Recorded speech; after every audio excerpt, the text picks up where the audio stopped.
হাদিসের আলো, সব মার্কা দেখা শেষ, আল কোরআনের বাংলাদেশ। সব মার্কা দেখা শেষ, সব মার্কা দেখা শেষ। নারায়ে তাকবীর। মার্কা শব্দটি দেখছি না আমরা?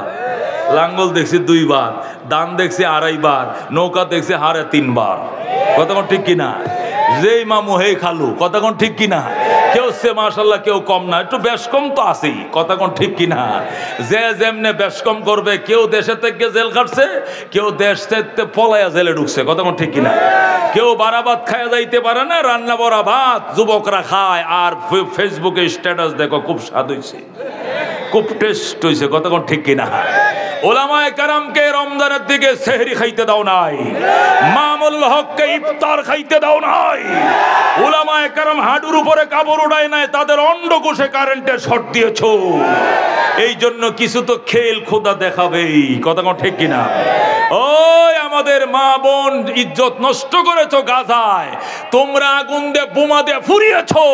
আমার আল্লাহ তোমাদের একবার হাই ক্লাসের অঙ্গরাজ্যকে আগুন দিয়ে কুদরতে আগুন দিয়ে ফুরিয়ে দিয়েছে। উস্তাদের মায়ের শেষ রাত্রে, কতক্ষণ ঠিক কিনা? এই জন্য এগুলোর থেকে আমাদের শিক্ষা নেওয়ার দরকার, কতক্ষণ ঠিক কিনা? এই স্বাধীনতার পরে আমাদের কোন সরকার বাহাদুর জুলুম করলে দেশেই জেল খাটছে, দেশ ছেড়ে কেউ পলায় নাই। কিন্তু উলামায়ে কেরামের উপরে নিষ্ঠুর অত্যাচার করার কারণে এমন ভয় তাদের অন্তরে ঢুকছে যে এই তাহন যাইতো না, কতক্ষণ ঠিক কিনা? আমরা কিন্তু কিছুই কই না, কি লেগে গেছো, আয়া বড় আয়া বড়, আসো, বিচারের উপযোগ হইলে বিচার হবে, না হলে থাকো, কতক্ষণ? আমরা তো তারাই দেনে আমনেরই চলে গেছেন, কতক্ষণ ঠিক কিনা? মুহতারাম হাজিরিন, বলতেছিলাম যতদিন পর্যন্ত সাহাবায়ে কেরামের নমুনায় আল্লাহর জমিনে আল্লাহর দিন কায়েম না করবেন, শুধু বদলেই হবে, কাম হবে না, কতক্ষণ ঠিক কিনা? হযরত ওমর রাদিয়াল্লাহু তাআলা আনহু অর্ধেকটা জাহানের বাদশা, বলেন অর্ধেকটা জাহানের বাদশা। এরপরে জেরুজালেম এখন হাতে নিতে পারতেছে না, জেরুজালেমের কর্তৃপক্ষের কাছে চিঠি লিখছে। আমি খলিফাতুল মুসলিমিন ওমর বলছি, ওমর ইবনুল খাত্তাব বলছে, চিঠি পাওয়া মাত্র বাইতুল মুকাদ্দাসের চাবি কাঠি কাগজপত্র সহ ওমরের হাতে পৌঁছায় দাও, যেরকম আল্লাহু আকবার, নতুবা অসুবিধা হবে। ওমরের চিঠি পাইয়া জেরুজালেম কর্তৃপক্ষ লেখছে, হযরত আমরা তো খাতা কলম লইয়া প্রস্তুত, চাবি টাবি নিয়ে প্রস্তুত আপনাকে বুঝাইয়া দেওয়ার জন্য, কিন্তু আমাদের দরখাস্ত হলে আপনি যদি একটু কষ্ট করে জেরুজালেম তাশরিফ আনতেন, আমরা দেখতাম আপনি কোন আদর্শ দিয়ে দুনিয়াটা জয় করেছেন, যেরকম আল্লাহু আকবার। আসা মাত্রই আমরা বাইতুল মুকাদ্দাস আপনার হাতে তুলে দেব, জেরুজালেমের দায়িত্ব আপনার হাতে তুলে দেব, একটু যুদ্ধ হবে না, বিনা রক্তপাতে, যেরকম মক্কা তুলে দিয়েছে মক্কাবাসী, বিনা রক্তপাতে বাইতুল মুকাদ্দাস আপনার হাতে আমরা তুলে দেব, যেরকম আল্লাহু আকবার। আপনি আসেন, আপনার আদর্শ দেখতাম আমরা বেকুল। ওমর বলে, গোলাম রেডি করো, উঠ। উঠ রেডি করছে, গতি বসাইছে, লাগাম লাগাইছে, চাবুক লাগাইছে। হযরত ওমর উটের পিঠে উপরে উঠিয়া বসছে, লাগাম রশি ধরে টানে, গোলামের রশি ধরে টানে। অর্ধেক জাহানের বাদশাহ হযরতে খলিফাতুল মুসলিমিন ওমর উটের পিঠে বসছে, গোলাম লাগাম ধরে টানে। 3 মাইল গেছে, কয় মাইল? 3 মাইল। 3 মাইলে 1 মঞ্জিল হয়, কয় মঞ্জিল? 1 মঞ্জিল হওয়ার পর ওমর কয়, গোলাম দাঁড়া। কয় কেন? কয় দাঁড়া বলছি বেটা। কয় নাস্তা করবেন নি? কয় না। নমাজ পড়বেন নি? না। কিতা করবেন? কয় কি করবে এটা আমি করব, তুই দাঁড়া। গোলাম রে ধমক দিয়েছে, গোলাম থামছে। ওমর লাফ দিয়া নামছে, নাইবে কয় তুই উঠা বস, আল্লাহু আকবার। গোলাম রে কয় তুই উঠা বস। এখন বাকি 3 মাইল অর্ধেক জাহানের বাদশা লাগাম ধরে টানবে।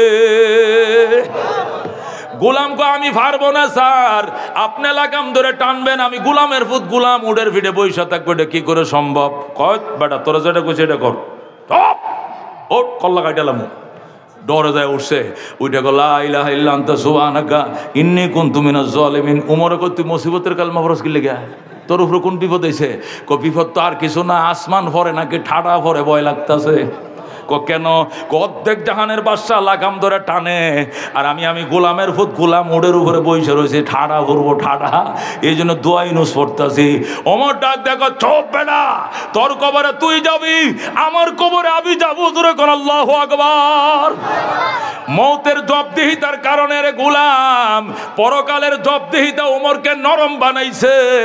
নতুবা আমি তো লৌহ মানব ছিলাম, আমি ওই মানব যে মানব তরবারি নিয়ে গেছিলাম নবীর মাথা কাটার করার জন্য। জানোস তো, ইতিহাস পড়ছস আমি কি জিনিস আছিলাম, কিন্তু মৌতের পরের যন্ত্রণায় আমারে মোম বানায় ফেলছে। এ গোলাম, তোর কবরে তুই যাবি, আমার কবরে আমি যাব।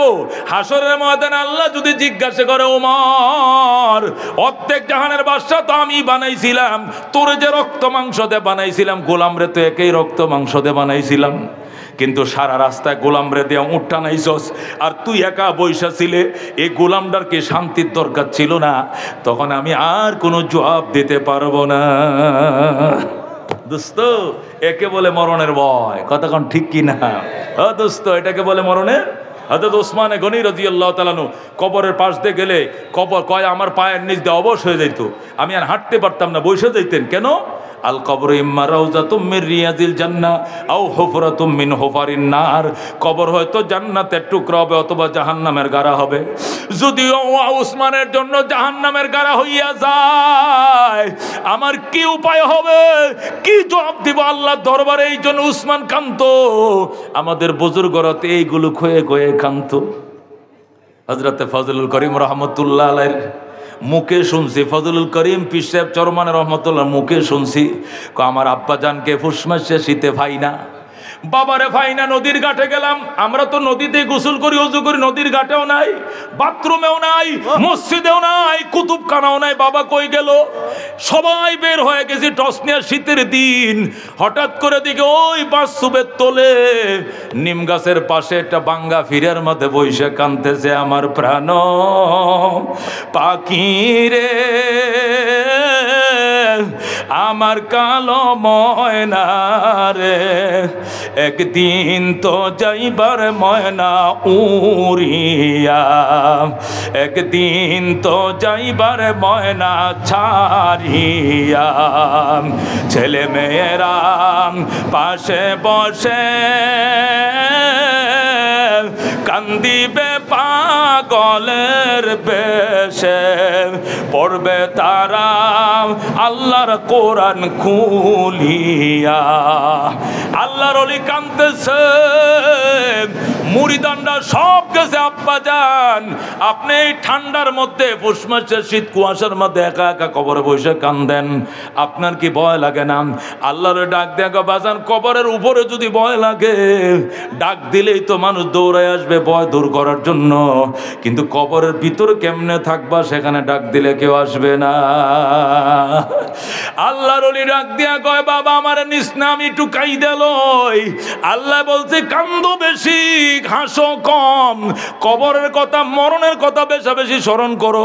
এই জন্য আমি কাঁদতেছি। একটা পাতলা গেঞ্জি গায়ে দেওয়া, একটা 5 কল্লি টুপি মাথায়। কুতুবে আলম ছিলেন, বিখ্যাত বুজুর্গ ছিলেন, হযরতে উজানির কারি সাহেব হুজুর রহমতুল্লাহ আলাইহির খলিফা ছিলেন।